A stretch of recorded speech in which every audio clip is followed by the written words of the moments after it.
Hi everybody, thanks for joining in. Today we're going to be talking about the 9 principles of Florida-friendly gardening here in South Florida. So you all ready to dig in? Sure.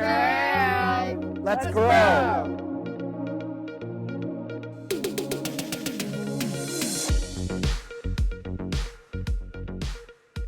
Let's first start with a definition of what Florida-friendly gardening is all about. Florida-friendly gardening is designing your garden that's not only beautiful, but it's resilient and therefore sustainable. It will attract wildlife, it will protect the environment, and it'll just overall do good things for you, and that it's an efficient garden that it doesn't take a lot of effort to maintain. So that's what the overarching principles will detail, and we're going to go into that right now. So with number 1, I think someone's up to bat. The first principle is right plants, right place. Super important. I'm glad they put this as the number 1 principle, because you want to use the right plant in the right location. So there's several things you need to consider when you're putting a plant in your yard. You don't want to put a large tree under a power line. What location can it go? You don't want to put something that's very large next to your home. So it's very important that you put the right plant in the right location, but you also want to make sure you put the right plants together in the right zones. You don't want a plant that likes drought conditions next to a plant that likes a lot of water. You want to, and we'll go into another principle that talks a little bit more about that, but you want to make sure you put the like plants together in as much as you can. And that goes back to kind of what we did. We did a video on due diligence and planning your garden, and it talks a lot about that, so you can start to put the right plants in the right location. And Mike, doesn't that also mean if you go to the garden store and you buy a plant that's this big, oh, I got enough space, but it grows to this big. Yes. You gotta also keep that in mind. Yes, you want to know how big your plants will get. The locust berry can be kept low, but it can also get into a small, cute tree. It's a beautiful, beautiful Florida native. The sunshine mimosa stays very, very low. That's another Florida native. We love that plant, but it's something you want to make sure when you're buying, just like Amy says, is to know how big they can grow. And again, back to our video we did on due diligence and planning your garden, you want to make sure when you're laying out your plants that you calculate correctly. You don't buy too many plants or too little and watch them overcompete or overgrow other plants because you put the wrong plant because of its size next to another plant and it shaded it out over time.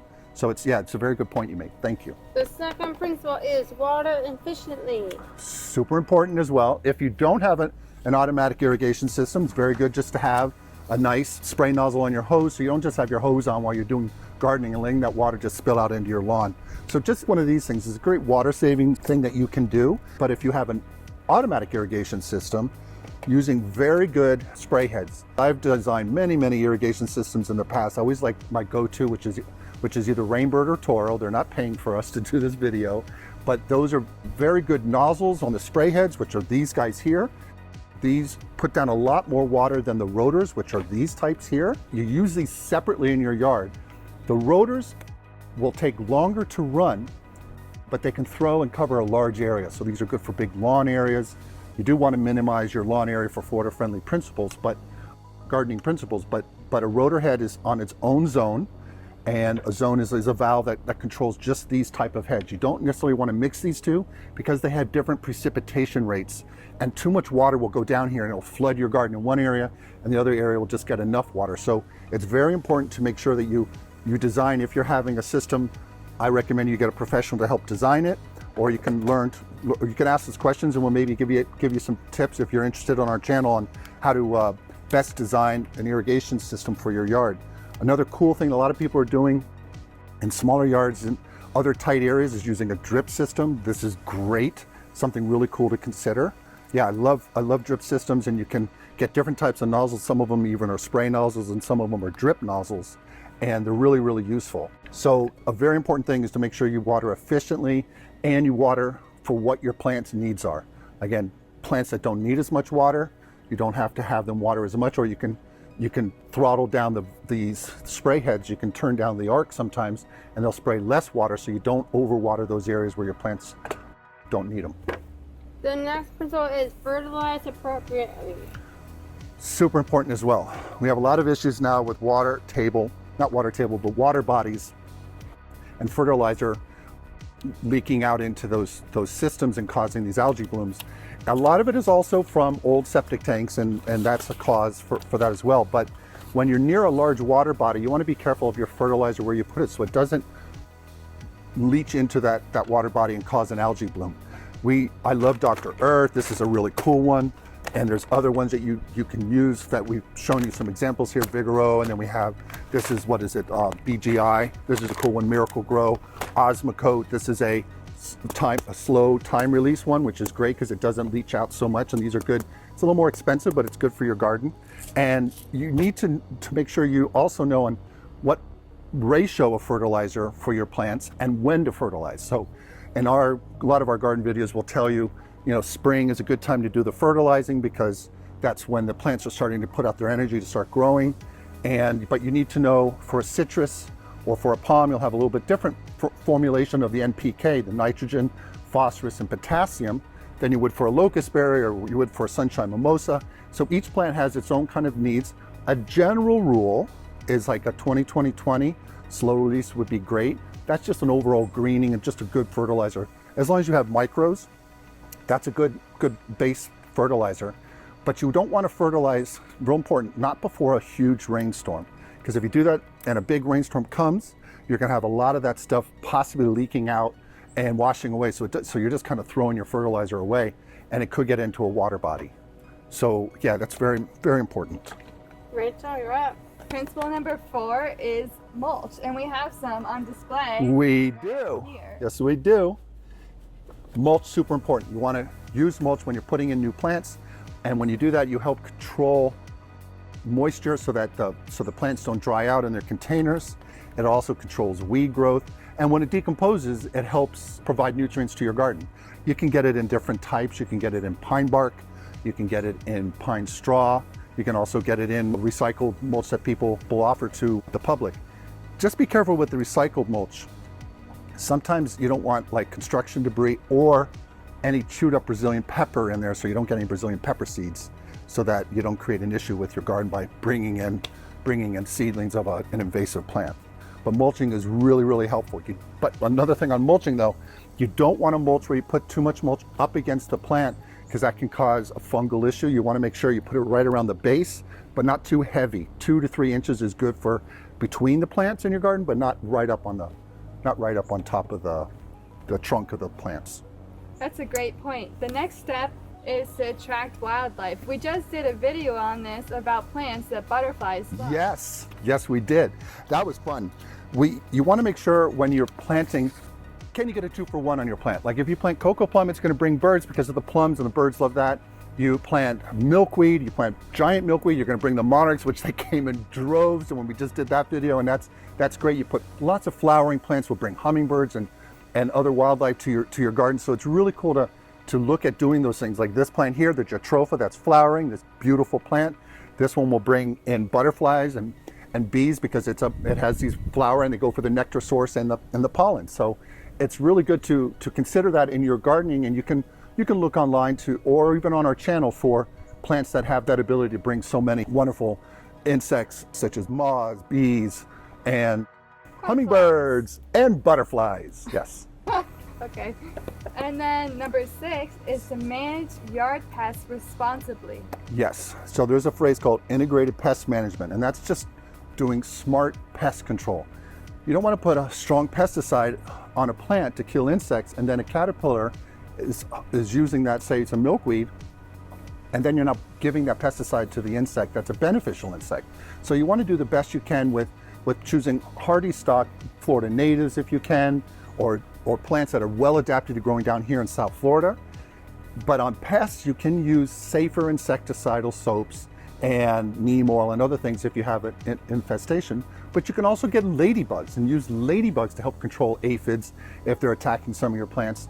And you can also use just a garden hose and a nozzle to knock down aphids off a plant and control the pests that way. So it's better to try to work with the environment than work against it and put too much pesticide if you can. So that's a very important principle of Florida-friendly gardening. Picking Yes. up from that, some of the best ways to use integrate pest management are tips like prevention, monitoring, biological control, Right. and least That's the toxic ladybugs. pesticides. Yep. Very good. Thank you, Rachel. All right. So is it now up to my sister It's to my round this off to turn. the So you're going to hit me with 7, aren't you? Point number 7 is recycle your yard waste. Yes. And we're very big on recycling here. So if you can, if you're putting in plants in your garden and you have grow containers, well, keep those grow containers and maybe you can recycle them and use them for something else. But on recycling for yard waste, say you're pruning some branches off a tree or a palm, you can always bring them over to make your own compost pile. Some people don't have room for that, and that's okay.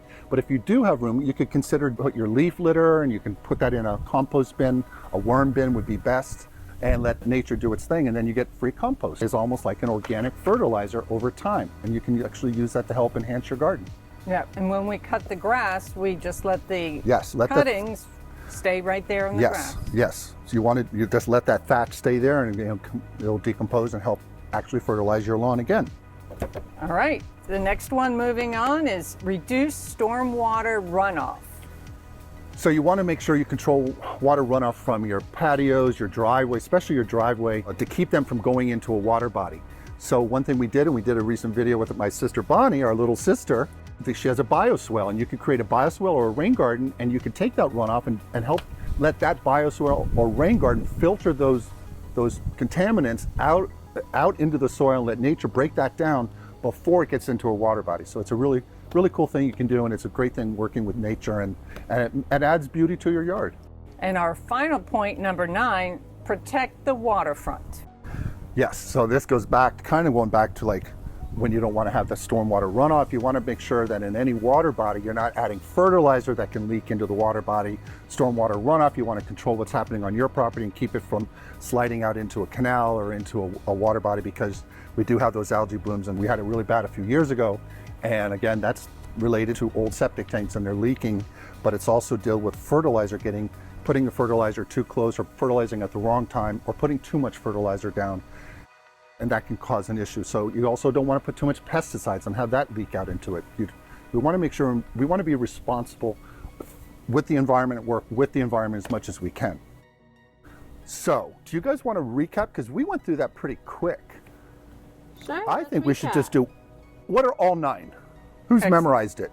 Right plant, right place. Number 1. Water efficiently. Number 2. Fertilize appropriately. 3. What's 4? Mulch. Yes, use mulch. Attract wildlife. Yes, hummingbirds, butterflies, birds, bees, moths, and other pollinators. What's the next one? Next is manage yard pests responsibly. IPM, yes ma'am. Recycle yard waste. Yes. Reduce stormwater runoff. Reduce stormwater runoff. Let me jump on that before we'll come back to that in a second. Go ahead, finish. And the final, protect the waterfront. Protect the waterfront and reduce stormwater runoff. You could consider thinking about getting rain barrels. I forgot to mention that. Those are great things that you can use. Many that are out there. Miami-Dade County, actually, you can, I think in Broward County too, but I'm not sure, Amy. Miami-Dade County, you can get a credit towards buying your own, and they'll give you a refund of some sort, so it doesn't cost you that much money. And you can take it from your downspout. It has a little filter, I believe, and it goes into a big, like 50-gallon plastic drum. And you can use that to water your house plants, which is great. Or even you can use it to water your garden plants in your yard. So it's really cool. And there's another thing I remembered just now. It is when you're going to planting your yard and you want to put the right plant in the right place and also fertilizing, this is kind of a blend. You may want to look to test your soil to see what type of soil you have. In South Florida, we tend to have soil with higher pH, but there's different regions in South Florida that have different soil types. And you can always contact your local agricultural extension office, and they may have a soil kit you can get, and you can test your soil to see what it's weak in and what other things you may need to augment, so that you can smartly add the fertilizer and the organics that you want to your yard. But that's just something to consider if you're interested. And with that, we want to thank you so much for stopping by. And I don't know if you guys want to do our typical, if you have any questions for me or stuff for the folks at home who are watching. If you have any questions, leave a comment below. Yes. Like and subscribe, but just here's a quick question. What are some of the best native plants to serve as a buffer zone for stormwater runoff? Oh, well, we did not practice this, and she's putting me on the spot, which I love her for. It is and retaliation. So I would say locust berry is great. You can use locust berry, that's really tough. You can also use Simpson's stopper, that's a really cool Florida native. Bees and butterflies love that plant.